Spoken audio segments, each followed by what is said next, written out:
Kita kan merencanakan ngaji ini ada terus, tidak ada liburnya. Tapi siapa kita yang bisa mewujudkan ada terus? Itu kan bukan kita, tapi Allah. Kalau Allah tidak mengizinkan ada, ya tidak ada.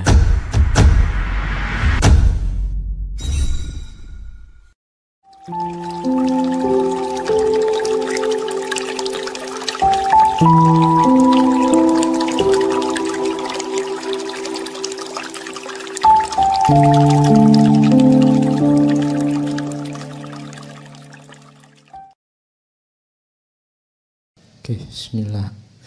Assalamualaikum warahmatullahi wabarakatuh. Bismillahirrahmanirrahim.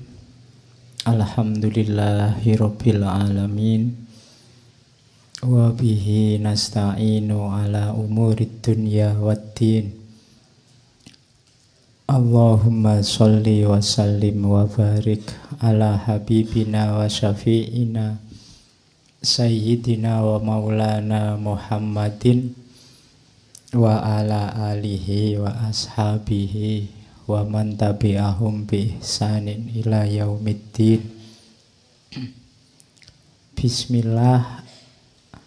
Mari kita mulai lagi ngaji filsafat kita setelah libur selama kurang lebih 1 bulan. Alhamdulillah ya ada liburnya. Biar nggak terus-terusan, itu menunjukkan bahwa ngaji ini sifatnya mungkinul wujud. Bisa ada, bisa enggak. Kita kan merencanakan ngaji ini ada terus, ndak ada liburnya. Tapi siapa kita yang bisa mewujudkan ada terus? Itu kan bukan kita, tapi Allah. Kalau Allah tidak mengizinkan ada, ya tidak ada. Jadi momen libur itu bisa kita pakai untuk menegaskan betapa kita ini tidak menguasai nasib kita sendiri. Nasib kita ya sekuasa apapun, sekuat apapun kita, penentunya Allah. Yang kedua, momen-momen libur, kemudian masuk kembali, momen beraktivitas, kemudian libur, kemudian beraktivitas lagi, momen-momen berpisah, kemudian bertemu. Itu sebenarnya bagus untuk momen, kalau di filsafat, momen kontemplasi, refleksi diri. Kalau dalam agama, momen untuk muhasabah. Jadi momen muhasabah itu kira-kira begitu kita ketemu lagi hari ini setelah sebulan libur, dalam waktu sebulan itu apa yang meningkat dalam hidupmu? Kalau itu ilmu, kamu sudah nambah ilmu apa dalam waktu sebulan? Kalau itu kebaikan, kebaikanmu sudah tambah belum dalam waktu 1 bulan ini? Itu namanya momen-momen muhasabah. Jadi ngecek, kita dapat apa sih? Setelah tidak ketemu sebulan, opo nggak dapat apa-apa? Atau dapat apa-apa sih Pak, tapi saya tidak tahu dapat apa saja. Ya, kalau jawabanmu kamu tidak dapat apa-apa, berarti kamu stagnan. Kalau bahasa hadisnya, kalau stagnan itu namanya orangnya rugi. Kalau lebih jelek dari sebulan yang lalu, itu namanya mal'un, dilaknat. Saya dapat apa-apa sih Pak? Pasti wawasan ya tambah, macam-macam tambah, mungkin kebaikan juga tambah, tapi saya tidak tahu. Saya disuruh muhasabah itu tidak bisa ketemu apa saja yang saya dapat. Itu menunjukkan bahwa mungkin kita menjalani hidup ini sebagian besar dengan tidak sadar. Sehingga yang masuk apa, yang tambah apa, atau jangan-jangan yang berkurang apa, kamu juga tidak tahu. Nah, itu Makanya enaknya itu kalau ketemu teman lama tiba-tiba ketemu, kan kamu biasanya takut ditanya sudah kawin belum, sudah lulus belum, itu kan gak enak. Ya tanya yang reflektif. Sudah nambah kebaikan apa? Sudah jadi apa? Kan gak sering pertanyaannya begitu. Oke, jadi semoga libur 1 bulan sekarang ketemu lagi kamu tambah baik dalam segala halnya. Malam ini kita mulai, meskipun bulan ini kita hanya dapat 2 hari Rabu, kita ambil tema cinta ilahiyah, mahabbah. Cuma saya tidak ngambil teori, saya ambil dari novel-novel besar dalam sejarah Islam. Yang nulis juga para sufi. Jadi para sufi itu menjelaskan cinta ilahiyah tapi secara simbolik. Kita ambil 2 naskah kisah cinta yang sangat terkenal. Yang pertama dari beliau Abdurrahman Jami, atau yang sering dikenal Jami saja, yang karya puncaknya adalah Yusuf Zulaiha. Rabu depan kita ketemu Syekh Nidhomi dengan Laila Majnun. Jadi kalau melihat latar belakang pengarangnya, tidak mungkin dia cuma ingin cerita cinta-cintaan. Anak muda, laki-laki perempuan, cinta yang erotis, pasti tidak itu tujuannya. Kemungkinan paling besar adalah sebenarnya mereka ingin menceritakan atau paling tidak menanamkan atau mengajarkan mahabbah, cinta ilahiyah. Cuma secara simbolis, makanya kita pakai judul alegori. Oke, malam ini kita ketemu beliau Abdurrahman Jami, Nuruddin Abdurrahman Jami. Beliau ini lahirnya 1421, nanti meninggalnya 1492. Tergolong sufi-sufi agak belakangan. Cuma beliau ini nanti punya gelar Khotamus Syu'ara. Kalau Ibnu Arabi kan Khotamul Aulia. Kalau Nabi Muhammad Khotamul Ambiya. Nah, Jami ini dikenal sebagai Khotamus Syu'ara, pemuncaknya para ahli syair. Karena beliau ini pujangga besar pada zamannya. Jami itu nama tempat kelahiran sekaligus tempat berkarirnya, daerah Jam. Daerah Jam itu wilayah Khurasan, nanti beliau juga tinggal di Herat. Kalau hari ini wilayah-wilayah itu adanya di daerah Afghanistan. Cuma zaman itu masuk imperium, masuk daerah Persia. Jadi nanti puisi-puisinya dikenal sebagai puisi-puisi dari wilayah Arab Persia. Jadi itu latar belakangnya. Ya, beliau termasuk penerusnya ajaran-ajarannya Ibnu Arabi. Meskipun nanti beliau juga sempat kuliah di Nizamiyah. Jadi dan punya spesifikasi keahlian di bidang sastra. Yusuf Zulaiha ini salah satu karya puncaknya yang menjelaskan tentang sebenarnya maunya cinta ketuhanan. Dan jangan dibayangkan ceritanya Yusuf Zulaiha ini seperti itulah ceritanya Nabi Yusuf dan Zulaiha yang sebenarnya. Wong ini alegori sifatnya, jadi beberapa bagian ya dimodifikasi, didramatisir sesuai kepentingannya Jami untuk menjelaskan tentang mahabbah. Jadi ya ndak persis seperti itu mungkin kejadiannya, tapi seperti itulah Jami' menjelaskan tentang hubungan antara Yusuf dan Zulaikha. Tapi di situ banyak sekali simbol-simbol. Yo, kalian yang harus memecahkan kode-kode simbol itu untuk tahu apa yang diinginkan oleh Jami' dari cinta ilahiyah. Yo, narasi ceritanya pasti terinspirasi oleh kisahnya Nabi Yusuf di Al-Quran.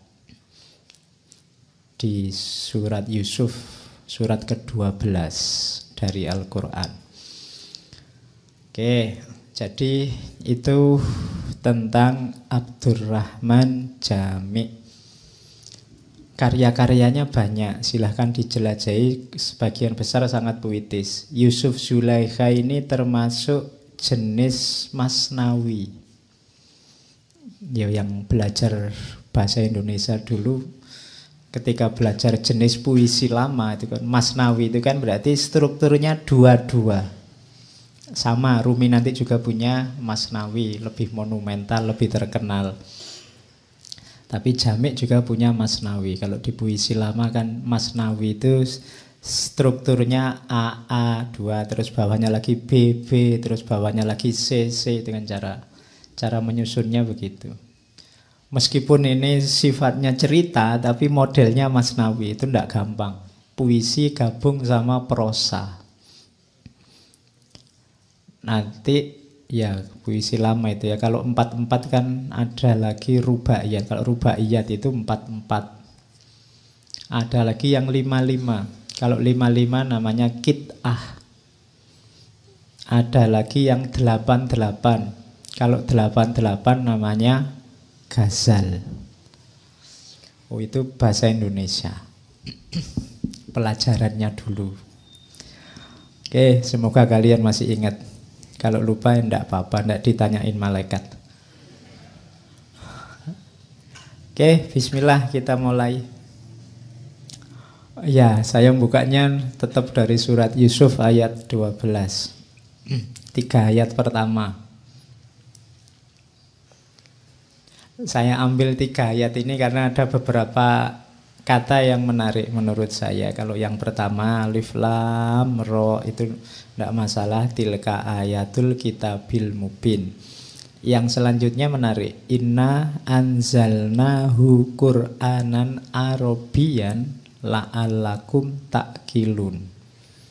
Sesungguhnya kami turunkan Al-Qur'an dalam bahasa Arab supaya engkau berpikir.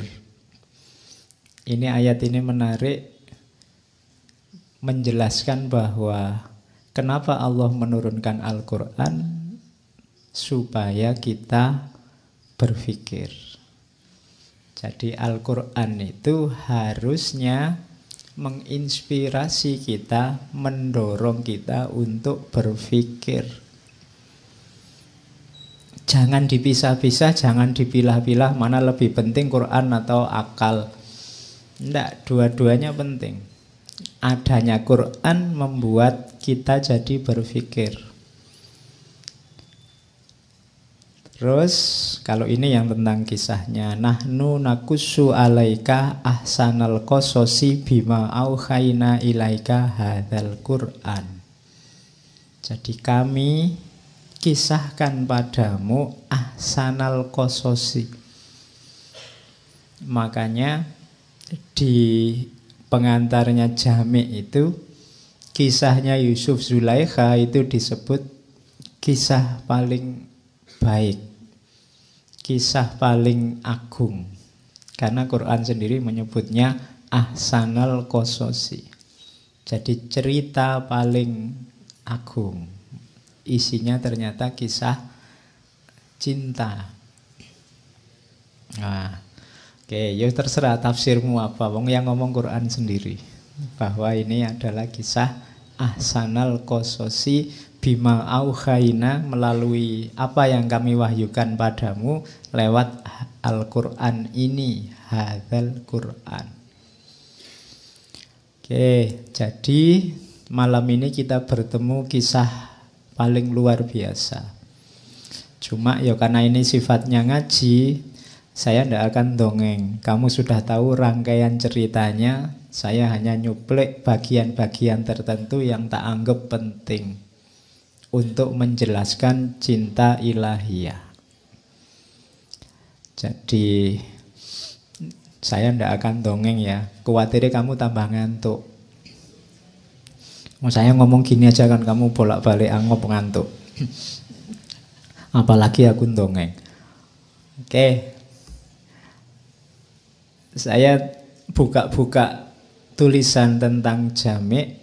Ada beberapa yang saya ambil menurut saya menarik. Tidak apa-apa ya, saya bawa ke sini. Ada munajatnya jami' itu mungkin cocok untuk kita pakai hari ini. Ini munajat sekaligus doa. Katanya jami', ya Robbi, ya Tuhanku, jauhkanlah kami dari perbuatan menghabiskan waktu untuk perkara-perkara kecil yang tidak berguna. Tunjukkan kepada kami segala perkara menurut hakikatnya. Angkatlah dari batin kami selubung ketidaksadaran. Janganlah diperlihatkan kepada kami barang yang tidak nyata sebagai barang yang ada. Janganlah kau biarkan bayang-bayang menutup batin kami, sehingga kami tidak dapat melihat keindahanmu. Jadikanlah bayang-bayang ini sebagai kaca yang melalui batin kami untuk menyaksikanmu. Itu kalau penyair itu kan berdoa saja rasanya indah. Jadi ini munajat sekaligus doa. Ya sekali-sekali kalian kalau malam-malam pas bangun, munajatlah sambil nunggu siaran langsung sepak bola. Kamu boleh bermunajat. Ini kalimat-kalimat ini pasti menyesuaikan dengan situasi yang beliau alami. Kalian juga boleh bermunajat sesuai dengan situasimu masing-masing. Munajat itu kan kayak orang sedang curhat sama Allah. Jadi bisa dilakukan, biasanya lebih enak malam-malam kalau sepi. Oke. Terus ada lagi munajatnya jami'. Jadi jami' itu kenapa tertarik dengan dunia cinta ilahiyah? Jadi ceritanya jami' ini pernah jatuh cinta. Cuma dia merasa bahwa ndak boleh aku ini jatuh cinta. Wong aku ini guru agama dalam tanda petik ya. Wong aku ini sufi kok ya jatuh cinta gimana ya? Wong aku ini ustadz kok ngelirik ke sana kok rasane. Itu dia melawan perasaan itu. Sampai nanti dia pindah dari Herat ke Samarkand. Pokoknya dia ingin menyibukkan dirinya terus dengan ilmu. Tapi jatuh cinta ini kan kalau sudah jatuh itu kan ya sumpek memang. Loh kamu sudah deklarasi pokoknya Pak saya kuliah enggak mau pacaran. Tapi kalau kamu sudah jatuh cinta, itu kalau kamu lawan itu lebih mengganggu kuliahmu. Loh iya, energimu untuk menghindari rasa itu besar. Jadi itu yang dulu dilakukan oleh Jami'. Sampai kemudian tiba-tiba dia merasa didatangi oleh seorang syekh sufi. Sebenarnya dia belum kenal, nanti beliau kejar syekh sufi ini, namanya Syekh Kashgori. Jadi dia merasa didatangi bayangannya Syekh Kashgori yang bilang, saudaraku, pergilah dan carilah seorang kekasih yang tidak mungkin bisa kau biarkan pergi. Itu mikir ya. Terus dipikir-pikir oleh Jami' ya, ketemunya satu-satunya kekasih yang tidak mungkin pergi itu hanya Allah. Jadi Syekh ini menyadarkan Jami', nanggung kalau kamu jatuh cintanya cuma sama perempuan. rasa itu geserlah untuk mencintai yang tidak mungkin pergi. Nanti dari situ keluarlah puisinya yang sangat terkenal itu. Sang kekasih menyeru dari kedai minuman, datanglah. Lalu berilah aku anggur cinta, cawan demi cawan. Kubebaskan diriku dari belenggu, logika dan nalar. Lalu ku mulai meratap dan menangis sampai bersatu. Dia meneruskan ajarannya Ibnu Arabi. Jadi puncaknya cinta, puncaknya pertemuan dengan Tuhan itu kan lenyapnya ego, lenyapnya diri. Itu nanti yang diberi nama macam-macam dalam dunia tasawuf. Tapi intinya itu. Sering ya istilah simpelnya bersatu. Jadi satu. Kalau ada dua zat bersatu, yang satu wajibul wujud, yang satu mungkinul wujud, ya pasti aja yang sisa mungkinul wujud. Kalau setetes air bersatu dengan laut, ndak usah dicari lagi setetes airnya, yang ada tinggal lautnya. Jadi itu yang disebut bersatu. Dan sejak itu Jami' menyibukkan diri dengan dunia cinta ilahiyah. Sampai usia sekitar 80-an, nanti beliau, ini ada syairnya, waktu dekat-dekat merasa sudah saatnya mau berangkat bertemu kekasihnya yang sejati. Itu salah satu syairnya yang sangat terkenal juga sebelum beliau meninggal. Jadi katanya Jami', kecil ya itu tulisannya, tidak apa-apa. Adalah memalukan bahwa hari-hari akan berlalu tanpa kita. Bunga-bunga akan mekar dan musim semi akan tiba. Musim panas, musim dingin, dan musim semi akan berlalu. Dan kita pasti akan menjadi tanah dan debu. Jadi ini mengingatkan kita bahwa sedahsyat apapun hidupmu, sejago apapun kamu, sebesar apapun dirimu, pada akhirnya hanya jadi tanah dan debu. Dan sejarah akan terus berjalan. Musim semi akan berganti tanpa dirimu dan tidak masalah. Kamu yang merasa penting, begitu kamu mati hari ini, ya dunia tetap berjalan. Kamu yang merasa besar, jangan dikira sebesar apa pengaruhmu, karena tidak ada kamu pun dunia juga berjalan. Jadi jangan overestimate dengan kehadiranmu di muka bumi ini. Ya, kadang-kadang kan kita kan ketika sibuk oleh satu hal, satu masalah, terpaku di situ terus, seolah-olah kalau urusan ini tidak beres dunia kiamat. Kehadiranmu juga begitu. Hari ini kan kita sering sibuk begitu. Makanya saya usahakan ngaji ini temanya tidak mainstream. Orang bahas apa, kita bahas apa. Jadi basa Jawa ini rada selinjo. Takutnya apa? Kalau kamu hanya asik bahas itu saja, jangan-jangan banyak hal penting lain yang terlewatkan. Jadi makanya temanya macam-macam. Kadang tiba-tiba ngomong sufi, kadang tiba-tiba ngomong filsafat barat, kadang tiba-tiba ngomong itu, biar pikiran kita sadar terus bahwa sangat banyak hal yang penting, sangat banyak hal yang mungkin harus kita jelajahi. Tidak harus stres dengan satu masalah saja. Itu pelajaran dari munajatnya Jami'. Apapun yang terjadi, musim silih berganti, pada akhirnya kita hanya jadi tanah dan debu. Itu ceritanya Jami'. Oke, bismillah. Ini saya potong dari pembukaan Yusuf dan Zulaikha. Kenapa harus cinta? Itu kalimatnya saya copy paste. Apabila engkau hendak bebas, jadilah tawanan cinta. Satu-satunya relasi. Kita ini kan manusia, tidak mungkin hidup tanpa orang lain. Begitu kamu lahir ke dunia, kamu butuh orang lain. Cuma nama hubungan dengan orang lain yang membebaskan itu hanya cinta. Relasi yang bukan cinta kebanyakan tidak membebaskan tapi mengikat. Ada kewajiban-kewajiban yang harus kamu penuhi demi relasi itu.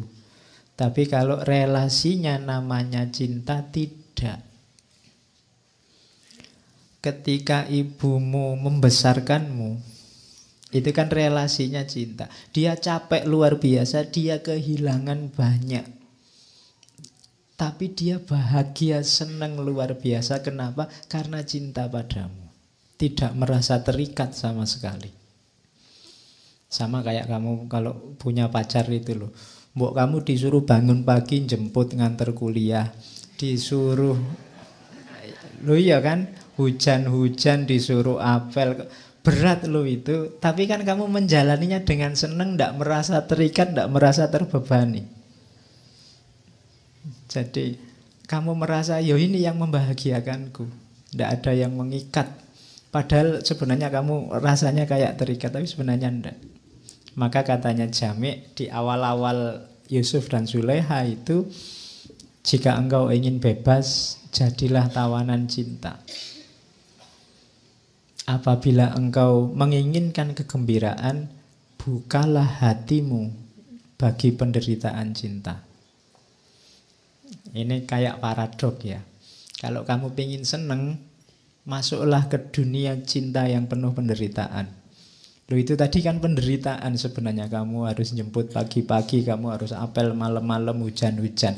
Itu kan sengsara. Kalau diceritakan kan rasanya tragis. Tapi kamu kan bahagia, seneng. Kenapa? Karena ada cinta di situ. Gembira. Mungkin kamu menceritakannya sambil berbunga-bunga. Padahal kamu ya di Pulau Soro, nanti masuk warung kamu disuruh bayari. Tapi kamu kan bahagia, kamu milih nanti akhir bulan kamu ngirit daripada tidak bisa neraktir dia. Oh itu kan kegembiraan. Dari anggur cinta datang kehangatan dan pesona. Tanpa cinta yang ada hanya kesusahan dan keakuan yang dingin. Jadi orang yang hidupnya tanpa cinta, isinya hanya kewajiban-kewajiban, isinya hanya ego, kepentingan diri sendiri dan nafsu. Itu bahasanya Jami', hidup yang dingin, tidak berwarna. Hidup yang hitam putih, tidak cerah. Ingatan kepada cinta menyegarkan hati si pecinta. Dan kejayaan datang kepada dia yang menjayakannya. Jadi ini nggak perlu saya jelaskan. Yang sudah ngalami pasti merasakan. Yang belum ngalami, ya dibayangkan saja. Ini kan wilayah-wilayah yang susah dijelaskan. Yang jatuh cinta mesti ngerti. Apabila Majnun tidak minum anggur dari mangkoknya, apakah yang membuatnya terkenal di dunia ini dan di dunia kemudian? Kalau ini untuk minggu depan sebenarnya, karena cerita Jami' ini kan lebih muda daripada Nizami. Inspirasi Yusuf Zulaikha juga banyak dari Laila Majnun. Katanya Jami', kalau Majnun tidak jatuh cinta, tidak minum anggur cinta dan masuk ke dunia penderitaannya cinta, siapa yang mau cerita tentang Qais al-Majnun? Kalau Qais dulu jatuh cinta terus diterima begitu saja, terus kawin, terus punya anak, tidak ada yang mau cerita. Tapi justru dia jadi luar biasa, jadi monumental ketika masuk ke ranah cinta yang susah sekali, yang menderita sekali, yang sakit sekali. Kayak Romeo and Juliet itu kan mesti ada tragedinya sehingga diceritakan dari zaman ke zaman. Banyak kisah cinta jadi monumental ketika itu sangat sengsara, sangat susah. Ada kesusahan cinta. Oke. Ribuan orang berbakat cemerlang tapi asing terhadap cinta telah lenyap tanpa meninggalkan riwayat atau peninggalan yang mengabadikan namanya. Jadi banyak orang yang berbakat, pinter, tapi hidupnya tidak ada cinta di situ, dia lenyap begitu saja dari percaturan dunia. Engkau boleh mencoba 100 hal, tapi hanya cinta yang akan membebaskanmu dari dirimu sendiri. Ini katanya Jami. Maka janganlah melarikan diri dari cinta. Jangan. Sekalipun dari cinta dalam samaran duniawi. Kalian jatuh cinta sama temanmu sak kelas, itu kan cinta dalam samaran duniawi. Kalian mencintai apa, itu cinta dalam samaran duniawi, tidak apa-apa. Mungkin masih level-level artifisial. Yang penting apa? Kamu belajar mencintai dulu. Hatimu lunakkan dulu dengan cinta. Karena itu merupakan persiapan bagi kebenaran tertinggi. Yo, kalau ujuk-ujuk cinta sama Allah mungkin yo agak berat. Yang bisa kamu lakukan apa? Belajar. Hatimu diajari caranya mencintai. Pada apapun dulu. Bagaimana engkau akan membaca Al-Quran tanpa mempelajari abjad, katanya Jami. Itu kan, ya latihan dulu cinta di dunia, jatuh cinta dulu sama temennya, jatuh cinta dulu sama apa gitu, ndak apa-apa. Itu kan cinta dalam samaran duniawi ya, meskipun ada batas-batasnya, tapi intinya apa? Hatimu ini dilatih mencintai. Kalau tidak, susah kamu. Karena apa? Ndak bisa orang memaksa diri untuk jatuh cinta, itu kan ndak gampang. Kamu tiba-tiba bilang, saya mau cinta ke Allah, Pak. Ndak bisa. Kayak kamu punya teman cantik, kalau kamu tidak cinta, kan tidak bisa dipaksa, saya harus cinta ke dia. Sama Allah juga begitu, tidak bisa cinta itu dipalsu bahwa kamu soleh-solehkan dirimu, kamu dari mulutmu keluar kalimat thayyibah terus dari, wah ini cinta, tidak gitu. Kalau jatuh cinta, ya jatuh cinta aja, tidak bisa dimanipulasi. Karena urusannya rasa. Maka apa? Latihan jatuh cinta. Hiduplah dengan alur yang penuh cinta. Nanti batinmu terlatih mencintai. Aku dengar, katanya Jami, kisah seorang pencari yang pergi kepada seorang arif meminta petunjuk jalan sufi. Orang tua arif itu berkata kepadanya, apabila engkau belum pernah menginjak jalan cinta, pergilah jatuh cintalah. Kemudian kembalilah menemui kami. Jadi ini unik ya, ada seorang sufi ditemui guru, saya mau baiat, mau menempuh jalan sufi, saya tobat pengen jadi wali. Nah, itu jawabannya gurunya, kamu pernah jatuh cinta enggak? Ya mungkin kalau bahasa hari ini, kamu pernah pacaran enggak? Belum, saya anak soleh kok ditanya begitu. Terus jawabannya guru sufi, sudahlah kamu pulang dulu, pergilah jatuh cintalah dulu. Jadi berarti apa? Hatimu belum terlatih lembut, belum terlatih mencintai. Sementara nyawanya dunia sufi itu batin hati yang mencintai. Kalau kamu sudah ngerti rasanya jatuh cinta, balik lagi ke sini, ayo melakukan suluk. Hatimu sudah paham bagaimana rasanya jatuh cinta. Nah, ini rumus yang lain dari Jami. Ya meskipun jangan dipakai alasan ya. Nanti kamu pacaran, kamu kok hidupnya pacaran terus. Oh ini latihan mencintai, Pak. Ya. Pada akhirnya kan nanti cinta sama Allah kan gitu. Ya itu alasan mudah. Oke, jadi itu pembukaan dari Jami. Nah, nanti di belakangan ada paragraf yang unik. Jadi ini Yusuf Zulaikha, beliau menulisnya sudah di usia-usia agak lanjut. Di kalimat Di buku itu ada seruan dari cinta kepada Jami'. Jami', engkau telah menjadi tua dalam cinta. Kita ini kan sejak kecil sampai sebesar ini, itu kan kita bisa eksis sampai hari ini, sampai dewasa itu kan karena banyak cinta di sekeliling kita.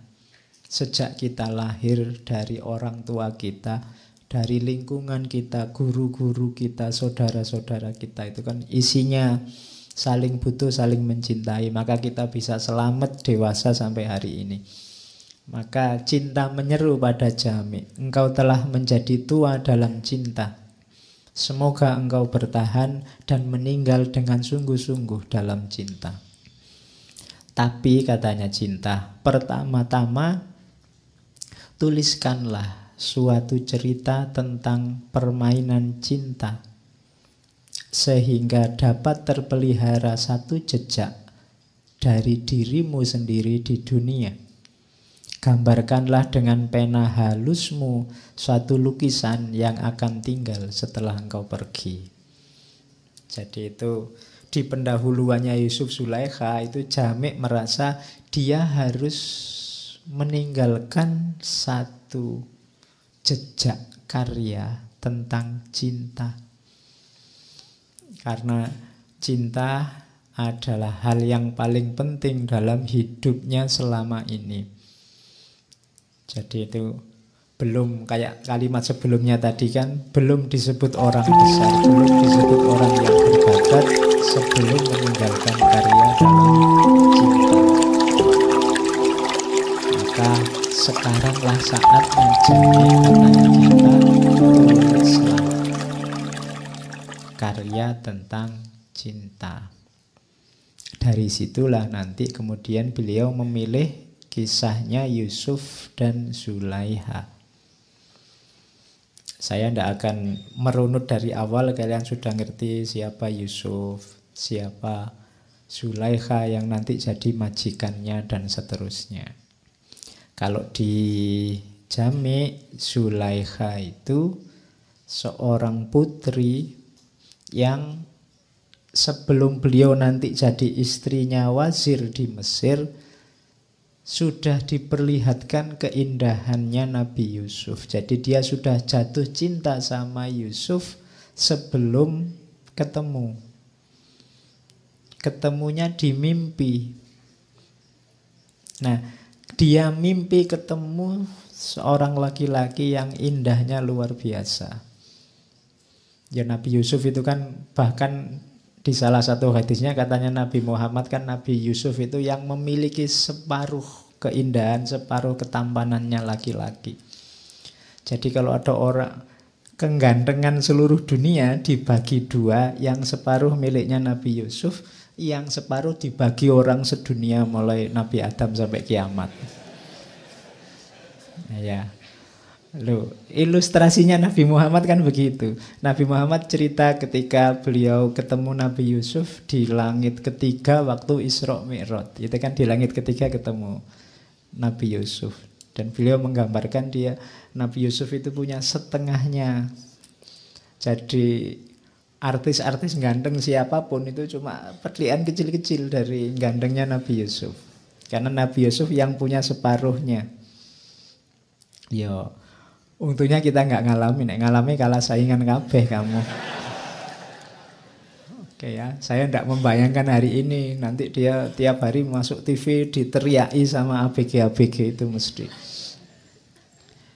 Zaman dulu kan ceritanya waktu diperlihatkan pada perempuan-perempuan bangsawan Mesir saat itu kan semuanya melongo sampai ngiris tangannya sendiri, tidak terasa. Itu kan saking kagumnya, saking takjubnya dengan ketampanannya Nabi Yusuf. Nah itu Zulaikha ini sudah bermimpi ketemu Yusuf, sehingga dia jatuh cinta sebelum ketemu orangnya. Itu kalimatnya ketika dia setelah mimpi, wahai permata suci, dari tambang manakah engkau berasal? Engkau telah membawa pergi hatiku tanpa mengatakan padaku siapa namamu atau dari mana datangmu. Dan aku tak mengetahui kemana akan bertanya. Aku tidak menghendaki siapapun tertimpa cinta seperti ini. Aku tidak memiliki hati dan tidak pula memiliki hasrat hatiku sendiri. Bayanganmu telah muncul padaku dan merampas tidurku. Ia telah membuat air mata dan darah hatiku mengalir. Tubuhku yang tak terbawa tidur menjadi lesu, dadaku terbakar. Aduhai, tak dapatkah engkau memadamkan nyala ini? Mestikah engkau selalu laksana nyala api yang membara? Oh, itu kan jatuh cinta beneran kan? Padahal hanya cuma mimpi.